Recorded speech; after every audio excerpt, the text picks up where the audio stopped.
Hey, it's Leah X, and I am finally making videos again that are not marked private.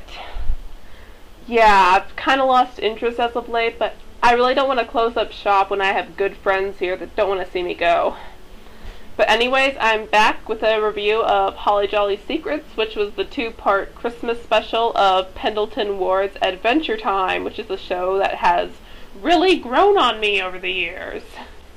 The special aired in December of last year and featured the voice talents of Jeremy Shada, John DiMaggio, Tom Kenny, Nikki Yang, and a very brief appearance from Hynden Walsh. Since its release, it's become noteworthy amongst the Adventure Time fandom for giving us what was, at the time, the saddest episode, mostly due to the backstory of the Ice King being revealed at the end. And up until I Remember You, it was a huge achievement for the series. But is the reveal the only thing worth watching in the episode? Let's dive in and find out. The special centers around Finn and Jake after they discovered a briefcase containing a bunch of videotapes that the Ice King had discarded at the dump. They think it may contain some of his deep dark secrets and, with the help of BMO, they have a marathon of Ice King pretty much being the sorry old man that he is. Ice King does hear about their little sit-down and tries to break in and watch. After constantly harassing the three, he then discovers what's being shown. From then on, Ice King sets forth to prevent Finn, Jake, and BMO from discovering his most horrific secret yet. On the technical side of things, the episode meets the usual standards of Adventure Time. The animation is, as usual, quite solid, with great attention to detail in the backgrounds and character movements. And since it's the Christmas special, the animators throw in a few extra touches even though the holidays we observe nowadays were most likely long forgotten in the post-apocalyptic land of Ooo. Examples include the sweaters Finn and Jake happen to have lying around the tree house, the snowman with the red nose, and Ice King coming down the chimney and covering his body in a red tablecloth.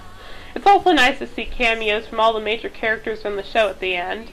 And is it just me, or is Marceline's antisocial behavior foreshadowing her relationship with the Ice King in I Remember You? The music also reflects the holiday mood every now and again by adding a few chimes and moody orchestral music against the usual background music of the show. This is most apparent when the Christmas special title pops up, and at the end when everyone gets together to watch tapes. A favorite of mine would have to be the backing track for Ice King's backstory. It's simple, but yet so hauntingly beautiful at the same time. It really helps make that scene as heart-wrenching as it was. But what about the main plot? Does it hold up? Well, in the beginning, the episode gets a fun little story that's driven by character interactions, which has always been one of the show's strongest points. A lot of the comedy of this show stems from that, and the humor is very solid the whole way through. Although, to be honest, some of the Ice King's tapes, while they were very funny, they kind of drag, but not too much to be a legit problem. Not just that, but once you do get the big reveal, the tapes start to lose their comedic value, and instead, the second time around, they make you start feeling sorry for the Ice King who's living this lonely, pathetic life amongst the company of penguins. He even says in one tape that he doesn't feel his life has much meaning to it. Very subtle foreshadowing on the part of the writers.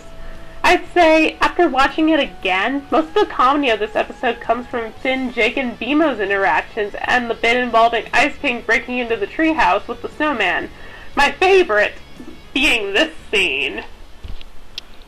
Well, look at you with your nose shining so bright. You're so unique.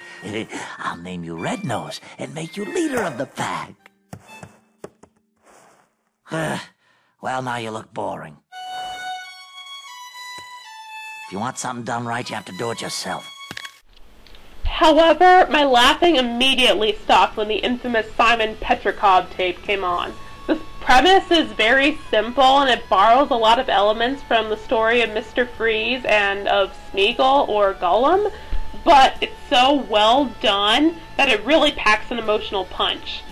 Simon, an antiquarian, fell victim to the crown's power and didn't know how to control it.